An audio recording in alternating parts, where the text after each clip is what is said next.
everyone. We're back in the Birdhouse Dynasty show to give you some quarterback and tight end buys. And we're going to start things right off with Patrick Mahomes right at the top of the mountain here. He has slid down from that mountain.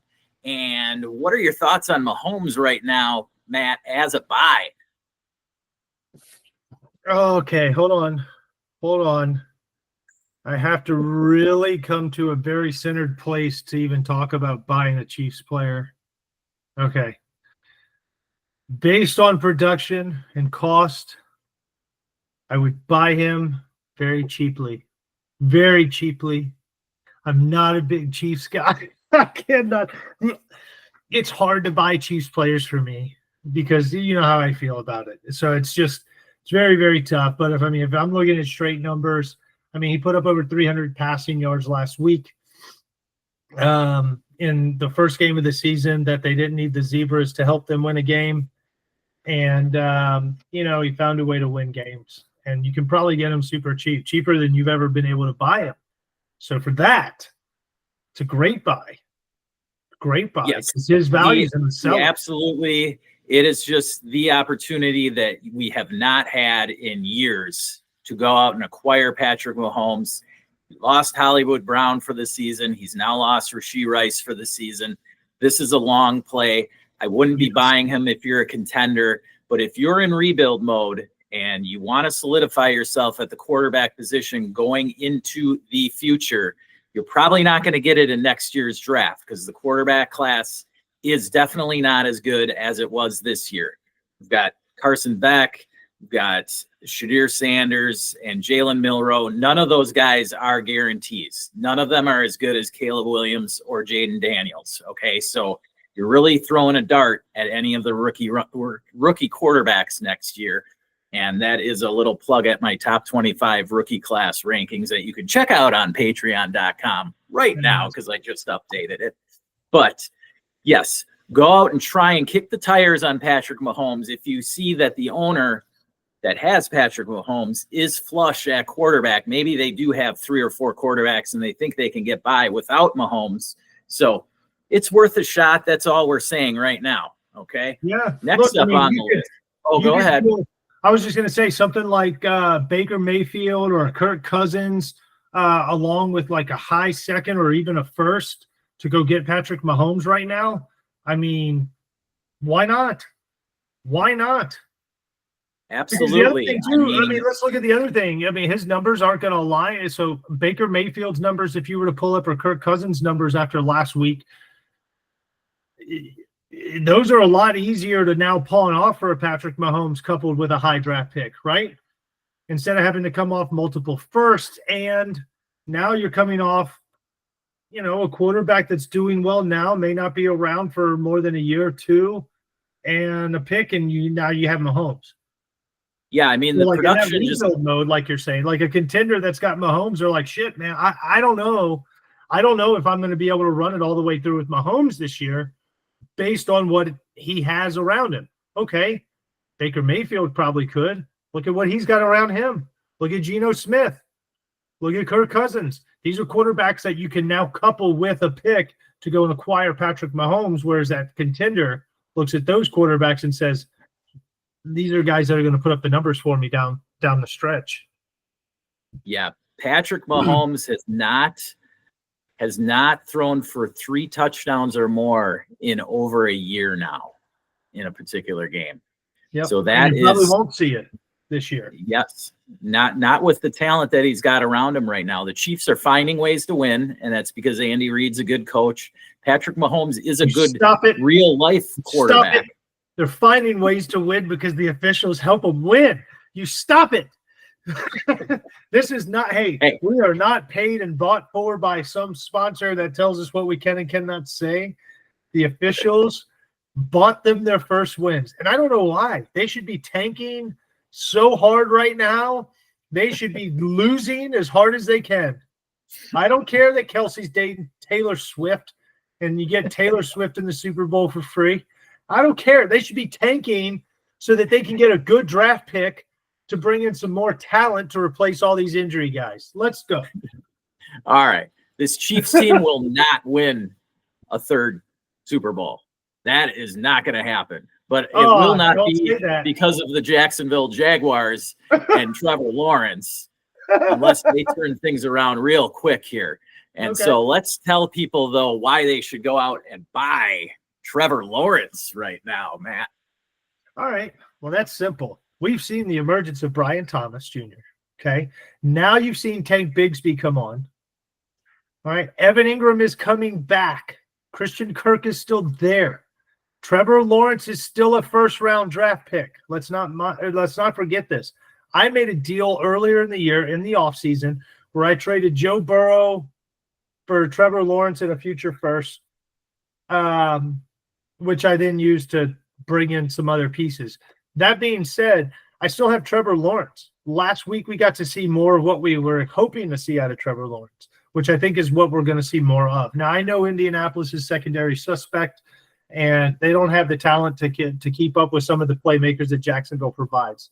And their schedule isn't going to be that easy every game. I get all that. That's fine. But with Doug Marrone on the hot seat, every single week until they get to like something that looks like a good record, and that means they're going to have to be over 500. They are going to be doing everything it takes to win football games. And that's going to be putting the hands in their newly readjusted contract for Trevor Lawrence. And they're going to put it in Brian Thomas's hands, and they're going to put it in Evan Ingram's hands, and they're going to move the ball all over the field. So I see a lot of good things for Trevor Lawrence.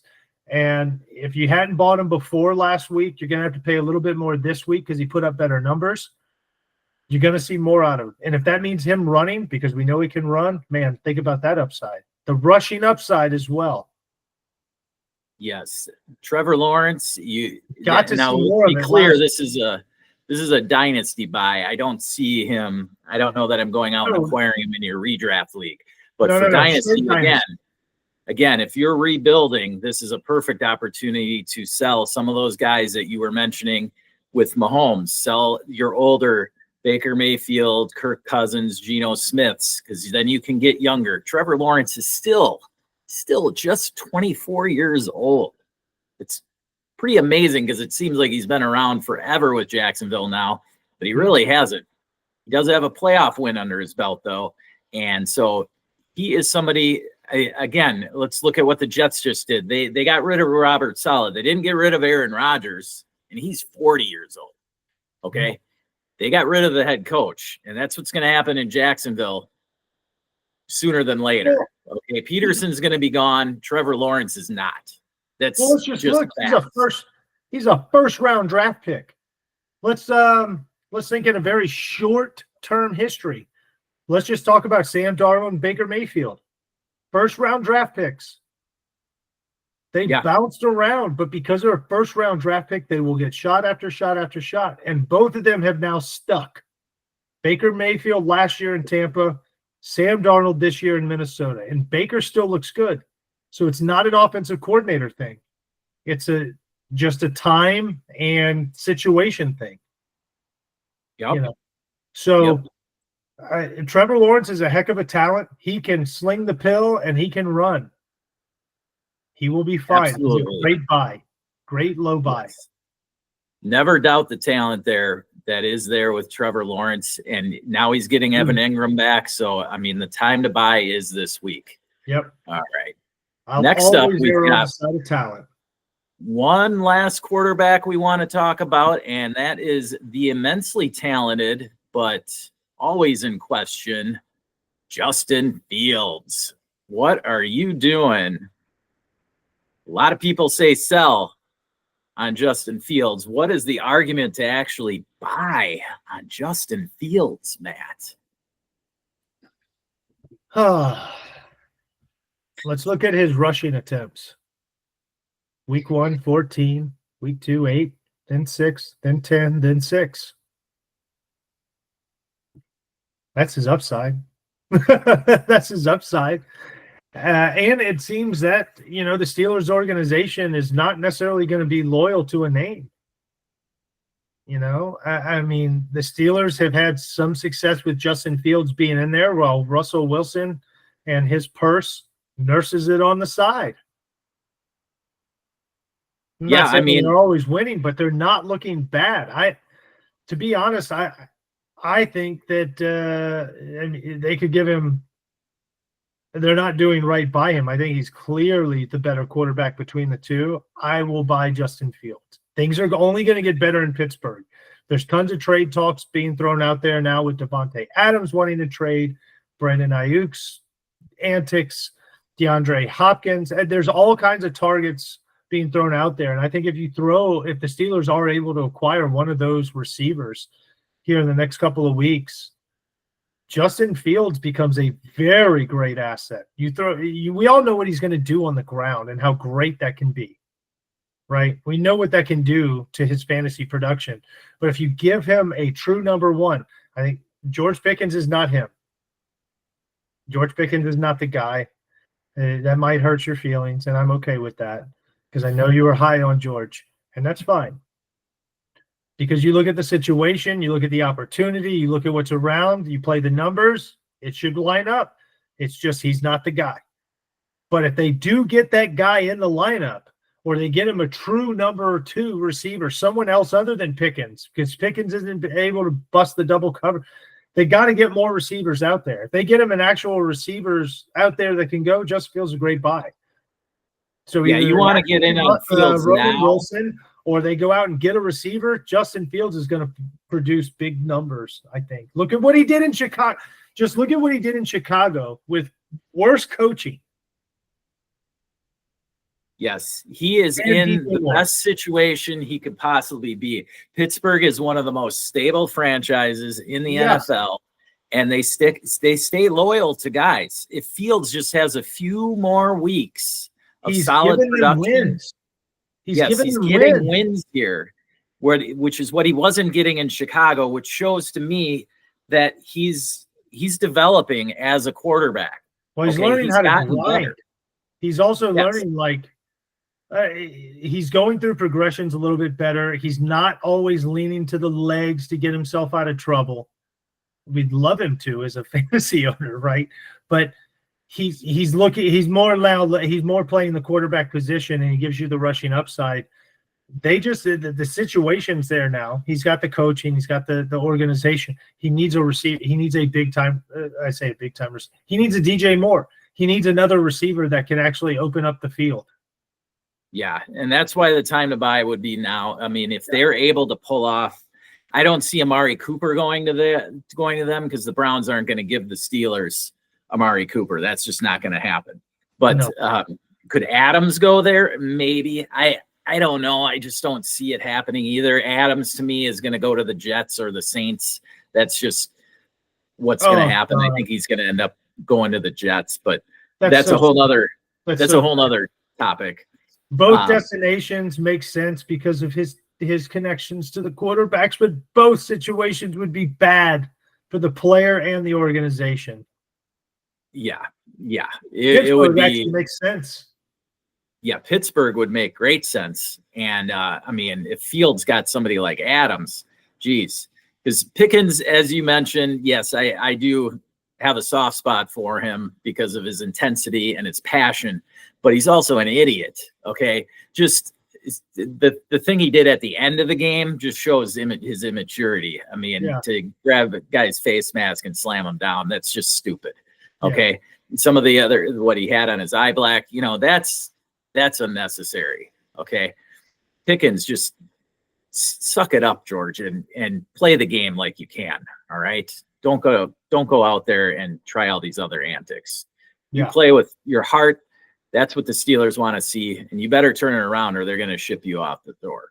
So I just say that Justin Fields, bottom line, he's a better quarterback right now than Russell Wilson, and I think the Steelers would be doing their tough defense a very disservice to switch over to Russ and Wilson at the time. So let's move on to the tight ends. And we've got one guy who did show up last week finally, and that would be Kyle Pitts. So what are you doing with Kyle Pitts, Matt, right now if you got him in Dynasty? If I have him, I hold. Yes. If you don't have him, though. Yeah, I'd like to try and get him. Because I guarantee you there's going to be owners that think it's fool's gold because they've seen this before, where we have a couple of big games and then we disappear. Go ahead and buy him. Yeah, the target if you have him, hold him, because I feel like Kirk Cousins is getting his feet underneath him in this offense. He's getting more comfortable with his pass catchers, and I think that was much more obvious on Thursday night against the Bucs. Now they were in position, they had to throw the ball. Okay, Bucs put him in that position, but you see what Kirk can do when he throws the football. He's going to hit his talented pass catchers, guys that are going to bring it down and can make a play after the football or after they catch the football. So I love Kyle Pitts in this position. You can get him for cheaper now than you probably would have pre-draft because of the dip early in production. Probably last chance to get on board with Kyle Pitts here. Yeah, I think this is the last chance to get on too. If he goes out and gets 5 catches and a touchdown this next week, he's going to shoot back up into the top 5 for dynasty tight ends again, and he's almost going to be untouchable from the actual owners because there's no reason that they would want to trade him then. With the type of volume you get in passing from Kirk Cousins, it really just comes down to Drake London and especially the emergence of Darnell Mooney there. Mooney has just been getting targets, insane amount of targets. None of us projected the kind of target share for Darnell Mooney this offseason. Some of us bought into him, but we were buying in so cheap that it was like, yeah, whatever. But none of us were expecting 8, 9, 10 targets. We mentioned on this show that Atlanta went out and got Darnell Mooney. That was one of their first signings.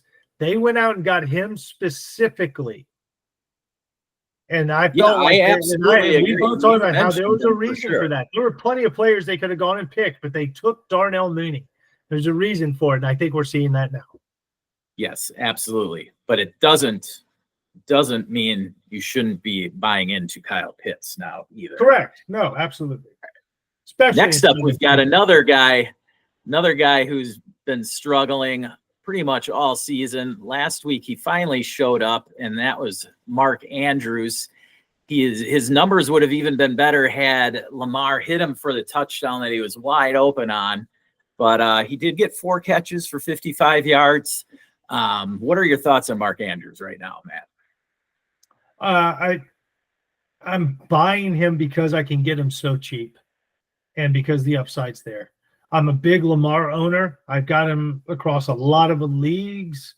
So getting a Mark Andrews is, if I can get him for the price point I think I can get him at as low as I can, then I'm doing it. Yeah, this is a situation where it's got to be league specific. You would have Mark Andrews on a team that thought they were going to be a contender and isn't now, and they're trying to sell off. And you can get Mark Andrews for a second without a doubt. I would say that's the price point you want to be paying for him, and have the hope that he continues on this increase in targets. Yeah, late second is what I would say, because it's been bad. It's been bad. People will pay upwards of an early second for Isaiah Likely. You should be able to get Mark Andrews for a late second, maybe an early third. Maybe. Yeah. Right. Again, this is just a league specific thing. Yeah. And I'm sure the Mark Andrews owner, who's been disappointed and having a disappointing season so far, they'll be more than happy to get rid of a 29-year-old Mark Andrews.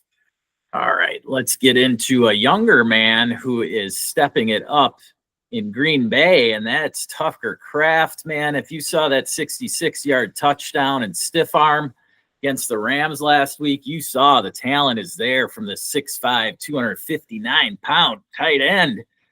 Woo! 6 catches for, no, that was the week before, but whatever. Didn't he have 8 catches for 66, I think, and 2 touchdowns last week? Yeah, Tucker Kraft is taking over that tight end room Luke Musgrave was hurt last week, but even with Musgrave there, I'm buying Tucker Kraft. Yeah, you got to get a hold of this guy. I don't care if he's on your waiver wire or you're having to acquire him through a trade, depending on your league, how many teams, the setup. He could be sitting there on waivers. It's very possible. He's not owned 100%. I mean, you can see right here on Sleeper, he's rostered at 70%. There's 30% of leagues he's not rostered in. You need to roster him. Outside, so if you look at the Green Bay pass catchers, it's pretty much a crapshoot. But when you look at Tucker Kraft, his numbers have gradually increased and been more sustainable than any of the other pass catchers. That includes Jaden Reed, right? Christian Watson is hurt, still out. Romeo Dobbs was suspended last week. Dontavian Wicks, I'm a huge fan of. Watch out for him this week. That's a nice little fun plug. But Tucker Kraft is the one that's getting the consistent volume since Jordan Love's been back. He's the one that's gotten the consistent target. So for that, I'm buying, especially in a tight end market that's been depleted of playmakers and production this year. I mean, the guys we were hoping to get production from just are not producing, right? So you've got guys like Ferguson, Kraft that have come pretty much from way behind. There's some of the top producers now, and you want to have them. So, yeah, I'm absolutely paying to get Kraft. I will pay a pretty penny to have a good tight end in a tight end premium league, especially. In best ball, I'm looking to bring him in over someone like an Evan Ingram. I'll trade Evan Ingram for Tucker Kraft all day long. Yeah, I think this is a situation here with the Packers where all off season we were arguing over who was going to be the guy, which guy should you acquire, which guys should you sell. And I think we're seeing a separation here happening in Green Bay. And that's what led to Romeo Dobbs being pissed off and eventually getting suspended last week. And now you've got Watson down. You've got Dontavian Wicks, can't hang on to the ball, even though he's getting the targets. But you've got Jaden Reed and especially Tucker Kraft separating themselves from the pack. And those two right now easily are Jordan Love's favorite targets. And I don't see a reason why that shouldn't stay the case going forward. So go out there and get Tucker Kraft if you can. Again, the tight end landscape has been so ugly this season, so he might be tough to acquire, but hey, it's worth kicking the tires on. There's no reason not to. And maybe a rebuilding team has Tucker Kraft and will give him up for a second. That I do all day. Like you mentioned, some of the older tight ends, even if you have Mark Andrews, you can flip him for Kraft for sure, do it. But even Engram or Njoku, I would entertain those guys flipping for Tucker Kraft. So there's plenty of options out there. Just get creative, and you should be able to acquire Tucker Kraft. One last guy we want to mention real quickly before we head out here, and that is your boy, Ben Sinnott. What are your quick thoughts on Ben Sinnott, Matt? I know you've got some. Yeah, I do. So I was and very high on Ben Sinnott. Okay. And that's just, I watch the tape. I look at the character of the individual. I look at the situation that he's in. He is going to be a big piece for the Washington Commanders. I almost said Redskins. Oh, whatever. The Washington Redskins on here.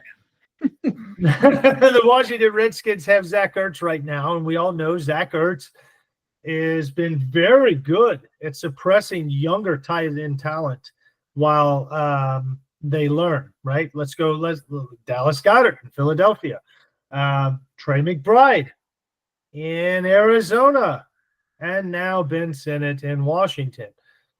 Look, Ertz is doing a good job. He's a great fill-in. He gives you a nice floor as a tight end guy in Washington. But at some point here this season, Sinnott will start to take more snaps. He's super athletic. He's super fast. The one point that he has to hold on and get better at is his blocking. He gets better at blocking. He's going to see more snaps, and that's going to come with time. That said, he's going to be a late-season streaker. I know a lot of people put in some higher draft capital to get Sinnott this year. So now is a time that you can probably pick him up way cheaper than you've ever been able to pick him up before. I would just imagine here in the next 3, maybe 4 weeks, you're going to start seeing Sinnott take the field at a higher snap share and Zach Ertz start to whittle down, especially if Washington is a playoff contender. If Washington somehow comes out of these next 4 or 5 weeks looking like, I don't know, 6-3, 7-3, something like that, they look like 7-3 after these next few weeks, man, you're going to start seeing more Sinnott because they're going to need to have the firepower because their defense and their secondary is just suspect, and they're going to have to be able to score at will. And Sinnott's going to give them that more so than Ertz will. Yeah, if you're rebuilding, this is somebody you can get for a 3rd, 4th rounder right now, maybe even off the waivers in a best ball league. I know I dropped him in a best ball league. I'm not sure which one it is, but I know you're going to go look now, Matt, if it's one of the leagues we're in. But it's not because you own him in all of those leagues. I own him in every single dynasty league that you and I are in together. And hey, I'm buying into it as well. All you needed to say was Trey McBride. And look, McBride did nothing his rookie season, but then came on once Zach Ertz was out of the picture. And all I could say is Zach Ertz is a pretty good teacher of the tight end position. Truly, Goddard doesn't move the needle for people, but if you look at Goddard when Ertz left Philadelphia and he was no longer a part of the equation, look at what Goddard numbers were. Look at what they were. You'd be total. Goddard's not a sexy name. He doesn't have the big flashy plays, but if you look at his numbers and his production from a fantasy standpoint within your league constructs, you're happy with those numbers, especially based on where you drafted him. And I guarantee you can get Sinnott cheaper than that now. So absolutely. So go out there, get Ben Sinnott. Yeah. That's all we've got for you. That's all we've got for you today from the Birdhouse. Be sure to check us out on our Patreon, patreon.com/Birdhouse Dynasty Show, and buymeacoffee.com/Birdhouse Dynasty Show. With that, I'll remind you to please smash the like and subscribe and never stop working.